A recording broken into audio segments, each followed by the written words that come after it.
आज की क्लास में हम बात करेंगे एमएस पावर पॉइंट के कुछ ऑप्शंस के बारे में, जिसमें मैं आपको बताने जा रहा हूँ आज inserting, deleting and copy of slides. यानी स्लाइड्स पे हम काम करेंगे, working with notes, handouts, column and list. ये कुछ ऑप्शंस रहेंगे हमारे। तो सिंपली मैं आज आपको ये सब सारी चीज़ें बताऊंगा पावर पॉइंट में कैसे की जाती है। तो सबसे पहले मैं आपको बता देता हूँ, यहाँ पर आपको एक नई स्लाइड लेनी कैसे है। तो यहाँ पर आपके पास ऑप्शन होते हैं। न्यू स्लाइड का ऑप्शन आपको यहाँ मिल जाएगा। यहाँ से आप कोई भी एक स्लाइड चूज़ कर सकते हो। फॉर एग्जांपल ये चूज़ कर लिया मैंने, ठीक है। अगर आप लेआउट में जाओगे तो जैसे मान लीजिए मुझे ये लेआउट पसंद नहीं आ रहा है, तो मैं यहाँ से इसको चेंज कर सकता हूँ किसी दूसरे लेआउट से। तो कैसे चेंज करूँगा, तो यहाँ पे मैंने जैसे ये ले लिया एक लेआउट, देखिए उससे बदल गया ये लेआउट, ठीक है। तो ये इस तरीके से काम करता है। तो सिंपली यहाँ से हम नई स्लाइड्स ले सकते हैं। अब उसको डिलीट करने का तरीका क्या है, सिंपली आप कोई भी एक स्लाइड को सिलेक्ट करिए, जैसे मैंने ये सिलेक्ट करी और डिलीट बटन प्रेस कर दीजिए, डिलीट हो जाएगी। अगर आप राइट क्लिक करके भी करना चाहो तो राइट क्लिक करके भी कर सकते हो। यहाँ से अगर इसकी डुप्लीकेट स्लाइड बनानी तो आप डुप्लीकेट भी बना सकते हो या फिर उसे कॉपी भी कर सकते हो। तो कॉपी करने के लिए आपको क्या करना है, जैसे मैंने ये सिलेक्ट किया और यहाँ पे इसको करा कॉपी और यहाँ पर करके इसको पेस्ट कर दिया। ये देखिए एक और स्लाइड आ गई, ठीक है। तो जिस स्लाइड के आगे पीछे आपको कॉपी करना है तो वहाँ पे आप कर्सर रखेंगे और यहाँ से उसे पेस्ट कर देंगे। तो सिंपल इस तरीके से आप स्लाइड को कॉपी, पेस्ट और डिलीट कर सकते हैं। अब बात करते हैं कि अगर हमें कोई लिस्ट बनानी हो तो लिस्ट बनाने के लिए यहाँ पर आपको बुलेट्स एंड नंबरिंग का ऑप्शन दिया गया है। तो जैसे मैं यहाँ से नंबरिंग चूज़ करता हूँ तो यहाँ पर मैं एक लिस्ट बनाने के लिए तैयार हो जाऊँगा। तो यहाँ पर जैसे मैंने लिखा भोपाल,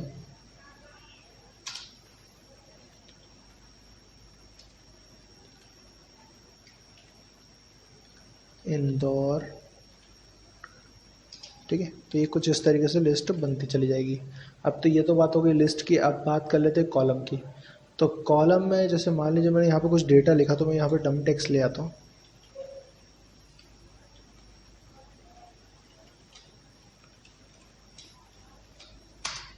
ठीक है। तो ये डमी टेक्स्ट आ गया। अब इसको क्या करना है, हमें कॉलम में डिवाइड करना है। मैं यहाँ से एक और इसका जो पैराग्राफ है उसको हटा दे रहा हूँ ताकि इसको बड़ी जगह मिल जाए, ठीक है। और इसको थोड़ा सा मैं बड़ा कर दे रहा हूँ।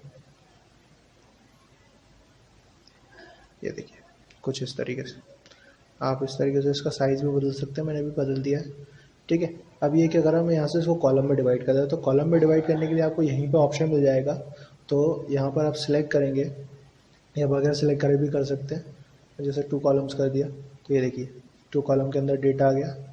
याद रखिएगा ज़्यादा अगर आप मूव करते हैं तो वो आगे बढ़ने लगेगा। देख लीजिए जैसे मैंने कुछ इस तरीके से कर दिया,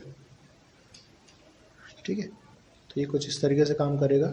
तो ये कुछ कॉलम्स मैंने आपको बना के बताया। अब मैं आपको बताता हूँ कि नोट्स हम कहाँ बना सकते हैं। तो नोट्स बनाने के लिए आपको सिंपली करना क्या होता है, जैसे मान लीजिए मेरे को नोट्स होते क्या है, पहले यहाँ पे ये समझ लीजिए। नोट्स क्या होता है, जैसे मान लीजिए हम किसी स्लाइड को प्रेजेंटेबल या प्रेजेंट करना चाह रहे हैं। अब प्रेजेंट करते टाइम हम उसके मेन पॉइंट लिखेंगे, उसके अंदर जो हमें समझाना है वो तो लिखेंगे नहीं। अब तो जो समझाना है उसको याद रखने के लिए हम कहाँ लिख सकते हैं ताकि हम रिवीजन कर सकें, या फिर स्लाइड के जस्ट जब हम प्रेजेंट करने वाले हैं उसके पहले हम उसको पढ़ सकें। तो सिंपली क्या होता है, यहाँ पर एक आपको नोट्स व्यू मिल जाता है। यहाँ पर आप क्या नोट्स बना सकते हैं। देखिए जैसे यहाँ पे ये नोट्स का ऑप्शन मिल गया, तो यहाँ पर आप क्या कर सकते हो, उसके नोट्स बना सकते हो। तो जैसे यहाँ पे कोई भी नोट्स आप लिखोगे पॉइंटर में तो यहाँ पे आपको उस टाइम पे पढ़ने के लिए मिल जाएंगे, ठीक है। तो ये एक व्यू होता है। अगर आप नॉर्मल व्यू में जाओगे तो नॉर्मल व्यू आ जाएगा यहाँ पे, ठीक है। और ये कुछ नोट्स व्यू होते हैं। अब मैं आपको बताता हूँ हैंड आउट। हैंड आउट होता क्या है, मान लीजिए जैसे मैंने यहाँ पर कुछ स्लाइडें बना ली हैं, तो हैंड आउट में हमें क्या कुछ ऑप्शंस मिल जाते हैं जिसके द्वारा आप क्या कर सकते हो, यहाँ पर हेडर फुटर लगा सकते हो, ठीक है। यहाँ पर कलर वगैरह चेंज कर सकते हो। जैसे मैं थीम चेंज कर लेता हूँ यहाँ पे, और कलर ऑप्शंस है तो कलर ऑप्शंस चेंज कर लेता हूँ। बैकग्राउंड कलर चेंज कर लेता हूँ मैं यहाँ से, जैसे बैकग्राउंड कलर मैंने ये दे दिया, ठीक है। अब आपको स्लाइड पर पेज कितनी चाहिए, जैसे 4 स्लाइड है तो मैंने 4 स्लाइड ले ली। ये आप यहाँ पर नहीं करना चाहते तो यहाँ पर मत करो, आप वहाँ पर भी कर सकते हो। क्या कहते हैं, जब आप इसको प्रिंट करने जाते हो, मेन मकसद होता है यहाँ पर हेडर फुटर कलरिंग चेंज वगैरह का। तो मैंने जैसे यहाँ पे सनी लिख दिया, डेट ऑटोमेटिकली आ रही है। फुटर में मैं 1 लिख दे रहा हूँ, ठीक है। और यहाँ पे ठीक है, गुड लिख दिया मैंने। अब मैं क्या करता हूँ, इसको क्लोज कर देता हूँ। अब आपको हैंड आउट में बनाने के लिए कैसे करना पड़ेगा, तो आपको जाना पड़ेगा प्रिंट के अंदर। अब प्रिंट के अंदर जाओगे यहाँ पर आपको, तो यहाँ पे मिल रहा है कि प्रिंट ऑल स्लाइडेड। ठीक है, प्रिंट ऑल स्लाइडेड मिल रहा है यहाँ पे। यहाँ पे ना जाके आप जाओगे कहाँ पे, फुल स्लाइड, पेज स्लाइड में। ठीक है, यहाँ पे आप देखेंगे तो यहाँ पे आपको हैंड आउट मिल जाएगा। अब हैंड आउट में मेरे पास 4 स्लाइड है, मैं चारों ले आता हूँ। ठीक है, अगर मेरे पास ज़्यादा स्लाइड होती, जैसे मेरे पास 6 स्लाइड होती, मैं 6 स्लाइड लिया था, लेकिन 6 स्लाइड तो मेरे पास है नहीं और जगह ज़्यादा देखे कोई मतलब भी नहीं है, तो मैं यहाँ पे क्या करने वाला, उसको हैंड आउट पे कुछ इस तरीके से प्रिंट कर लूँगा।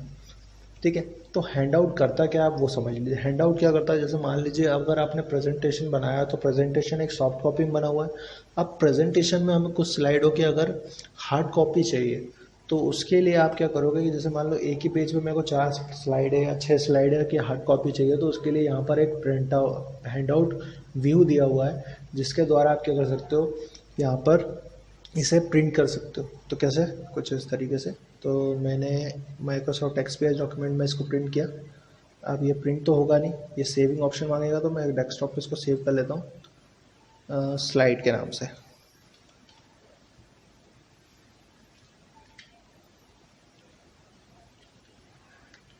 ठीक है, तो ये स्लाइड के नाम से सेव कर दिया मैंने इसको। सेव करने के बाद आपको ये दिखाई देगा कुछ यहाँ पर, ये देखिए, इसको मैंने राइट क्लिक किया और बोला ओपन विथ एक्सपीएस व्यूअर, तो इसके साथ ही ओपन हो जाए भाई। ये देखिए ओपन हो गया एक्सपीएस व्यूअर के साथ, ये कुछ ऐसा दिखाई देगा। ठीक है, तो ये हैंड आउट का ये काम होता है। नेक्स्ट क्लास में मैं आपको इसके आगे बताऊंगा कुछ ऑप्शंस